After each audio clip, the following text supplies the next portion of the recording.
और बुलेटिन में सबसे पहले बात करेंगे रांची में कांग्रेस की संविधान बचाओ रैली में पार्टी के तमाम नेता जुटे। राष्ट्रीय अध्यक्ष मल्लिकार्जुन खड़गे ने पहलगाम हमले को लेकर केंद्र सरकार पर जोरदार वार किया, तो सरना धर्म कोड का मुद्दा भी प्रमुखता से उठाया गया। केंद्र पर खड़गे के आरोप के बाद अब सियासत गर्माती दिख रही है। पूरी खबर जानिए इस रिपोर्ट में।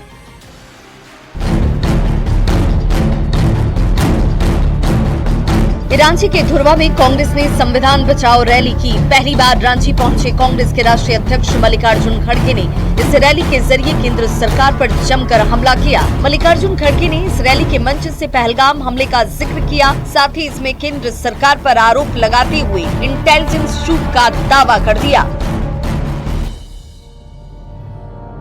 ऑल पार्टी मीटिंग में भी आपने ये मान लिया कि इंटेलिजेंस की चूक हो गई है। जब चूक को आप मान रहे हैं तो भाई साहब मैं पूछता हूं, इतने लोग हमारे मर गए, उसकी जिम्मेदारी भी आप लेना चाहिए। खड़गे ने पहलगाम आतंकी हमले को लेकर केंद्र सरकार और बीजेपी को घेरा, तो बीजेपी ने पलटवार करने में देर नहीं की और भारत में रहकर पाकिस्तान की भाषा बोलने से बचने की नसीहत दे दी। कांग्रेस पार्टी से मेरा यही कहना है कि अगर आप भारत के साथ खड़े नहीं हो सकते हैं, अगर आप पाकिस्तान के खिलाफ नहीं खड़े हो सकते हैं, अगर आप इस्लामिक आतंकवाद के खिलाफ एक शब्द नहीं बोल सकते हैं, तो कम से कम अपना मुंह बंद रखे, भारत में रह करके पाकिस्तान की भाषा ना बोले। संविधान बचाओ रैली के मंच से खड़गे ने सरना धर्म कोड की भी मांग उठाई। वहीं खड़गे से मिलने पहुंचे सीएम हेमंत सोरेन ने इस मुद्दे को बीजेपी के पाले में ही डाल दिया। सरना कोड उसको चाहते थे आप, ये एक कॉलम उसमें होना है, उसको हम भी लड़ेंगे, आपको भी लड़ना पड़ेगा। बीजेपी का विषय है कि वो क्या करेगी, हम लोग का तो मांग रहा है, अभी वो बीजेपी का विषय है।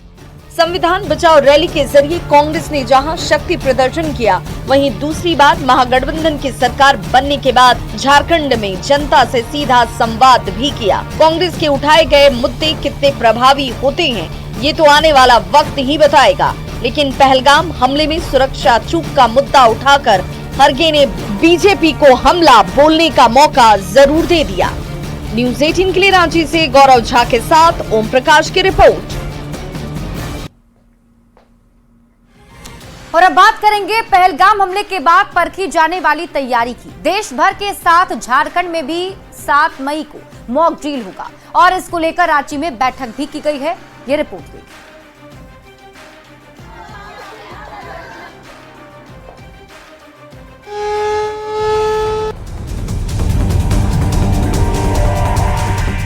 पहलगाम में 22 अप्रैल को हुए आतंकी हमले के बाद से भारत पाकिस्तान के बीच तनाव लगातार बढ़ता जा रहा है। दोनों तरफ से युद्ध की आशंका जाहिर की जा रही है। इस बीच केंद्रीय गृह मंत्रालय ने कई राज्यों को 7 मई को मॉक ड्रिल के निर्देश दिए हैं। गृह मंत्रालय की ओर से जारी निर्देश के मुताबिक कल झारखंड के 6 शहरों में मॉक ड्रिल किया जाएगा। प्रदेश के जिन शहरों में मॉक ड्रिल किया जाएगा उनमें राजधानी रांची, जमशेदपुर, बोकारो, गोड्डा, साहिबगंज और गोमिया शामिल हैं। मॉक ड्रिल को लेकर झारखंड मंत्रालय में मुख्य सचिव की अध्यक्षता में बैठक हुई, जिसमें कई अधिकारी शामिल हुए। मीटिंग में मॉक ड्रिल के दौरान क्या कुछ व्यवस्था होगी, इस पर जरूरी निर्देश दिए गए।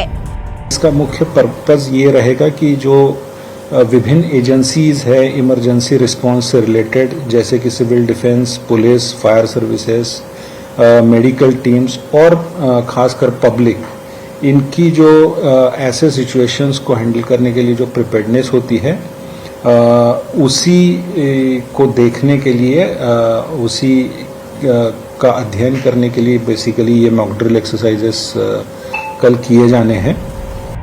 मॉक ड्रिल पर रिटायर्ड कर्नल का भी कहना है कि ये बहुत जरूरी है ताकि हम लोगों का कम से कम नुकसान हो। ड्रिल में उद्देश्य ये है कि बाकी हमारे जितने झारखंड के और भारत की जनता है, हर जगह हर राज्य में मॉक ड्रिल किया जा रहा है ताकि हमारे लोगों का कम से कम नुकसान हो। किसी को नुकसान हो ही नहीं।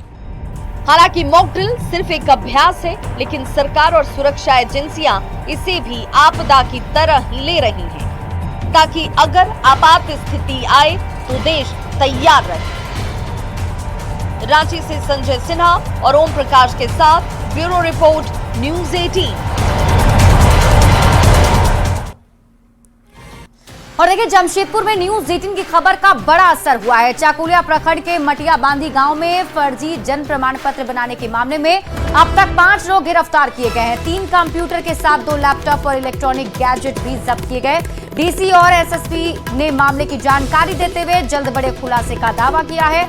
डीसी की माने तो जनवरी 2023 से ही फर्जीवाड़ा जारी था और अब तक 4281 फर्जी जन्म प्रमाण पत्र मिले हैं। सभी सर्टिफिकेट की जांच कर उन्हें रद्द करने के निर्देश दे दिए गए हैं। एसएसपी ने बताया कि रांची से 2 लोग की गिरफ्तारी के साथ कुल 5 लोग को अरेस्ट किया गया है। सर्टिफिकेट का इस्तेमाल स्कूल में एडमिशन, सरकारी योजना का लाभ लेने के लिए किया जाता था। पूरे मामले में एसआईटी का गठन किया गया है, जो दूसरे जिले में भी जारी फर्जीवाड़े की जांच करेगा। कितने वर्षों में यहाँ पर कितने सर्टिफिकेट निर्गत हुए हैं, तो इसके लिए एसडीओ की अध्यक्षता में और विस्तृत कमेटी बनाई गई, जिसमें डीएसपी और ई डिस्ट्रिक्ट मैनेजर को भी इंक्लूड किया गया। उसमें उजागर हुआ कि जनवरी 2023 से इन दोनों पंचायत को मिला के अब तक कुल मिला के 4281 सर्टिफिकेट्स हैं, बर्थ सर्टिफिकेट्स, जो कि गलत पाए गए, जो कि गलत डॉक्यूमेंट्स के बेसिस पे निर्गत किए गए। इन सभी डॉक्यूमेंट्स के बेसिस पे हम लोगों ने इसको सार्वजनिक करके अखबार में देने का निर्देश दिया है, ताकि इससे अगर कोई भी फर्दर डॉक्यूमेंट बना है तो उसको कैंसिल किया जा सके, संबंधित अथॉरिटी उसमें अपना संज्ञान ले सके। भी व्यक्ति जिम्मेवार हैं जो प्राथमिक तौर पर सामने आया है, उनकी गिरफ्तारी की गई है और इसमें जो भी एजेंट्स इन्वॉल्व हैं या जिन लोगों ने ऐसे सर्टिफिकेट्स बनवाए हैं और उनका दुरुपयोग करने की कोशिश की है फर्दर किसी स्कीम का लाभ लेने के लिए, फर्दर कोई डॉक्यूमेंट बनाने के लिए, उन सभी के विरुद्ध विधि सम्मत कार्रवाई पुलिस के द्वारा की जाएगी।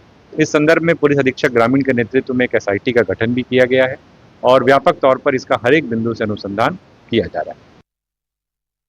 में गर्भवती महिला की जान सिर्फ इसलिए चली गई क्योंकि उसे वक्त पर एम्बुलेंस की सुविधा नहीं मिल पाई। इस मौत के साथ ही अब परिवार सवाल पूछ रहा है कि विनीता की मौत का दोषी कौन है। हाट पर जिसका शव है वो विनीता है। ये नाकाम सिस्टम की तस्वीर है, जिसका खामियाजा एक परिवार को उठाना पड़ा है। दुमका जिले के गोपीकांदर प्रखंड में लचर स्वास्थ्य सेवाओं ने एक और गर्भवती महिला की जान ले ली। जी हां, गोपीकांदर थाना क्षेत्र के कुसुम्भा गांव में 30 वर्षीय गर्भवती विनीता हेम्ब्रम की मौत इलाज के अभाव में हो गई। पति से लेकर बच्चे सब कह रहे हैं कि विनीता की जान क्यों गई।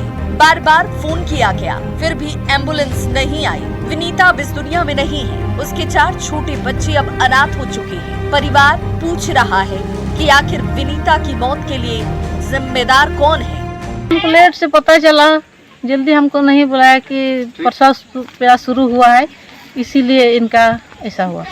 विनीता का पति सोम मुर्मू कहते कहते रो पड़ता है। साथ ही सहिया भी कहती है कि रात से ही विनीता दर्द में थी। सुबह में प्रसव पीड़ा से परेशान विनीता को अस्पताल ले जाने के लिए एम्बुलेंस को कॉल किया गया। सुबह 10 बजे से एम्बुलेंस को फोन लगाया गया, लेकिन एम्बुलेंस नहीं पहुंची। इतना ही नहीं, शव को निजी वाहन से घर लाया जाता है। हद तो ये कि मरने के बाद भी विनीता व्यवस्था का खामियाजा भुगतती रही। वाहन के जाने के लिए घर तक सड़क नहीं थी, तो शव को सड़क पर रखकर ही वाहन चालक चला गया। गांव वालों ने हाट पर लादकर शव को घर तक पहुंचाया। बोलते हैं 1 घंटा लेट है, तो हम बोले जल्दी से लाइए, लाभार्थी थोड़ा जल्दी इनको पहुंचना है। आज जब लाख दावे स्वास्थ्य व्यवस्था में बदलाव के किए जा रहे हैं, तो फिर विनीता की मौत कैसे हो गई? एक प्रसूता को सही समय पर इलाज क्यों नहीं मिला? स्वास्थ्य विभाग जो बड़े दावे करता है, वो दावे कहां चले गए? सवाल ये कि विनीता की मौत के लिए जिम्मेदार कौन है? स्वास्थ्य विभाग के दावों की क्या ये हकीकत है? अब विनीता के बच्चों का क्या होगा? विनीता को क्यों एम्बुलेंस की सुविधा नहीं मिली? क्या दोषी के खिलाफ कार्रवाई होगी? न्यूज़ 18 के लिए दुमका से नितेश कुमार की रिपोर्ट।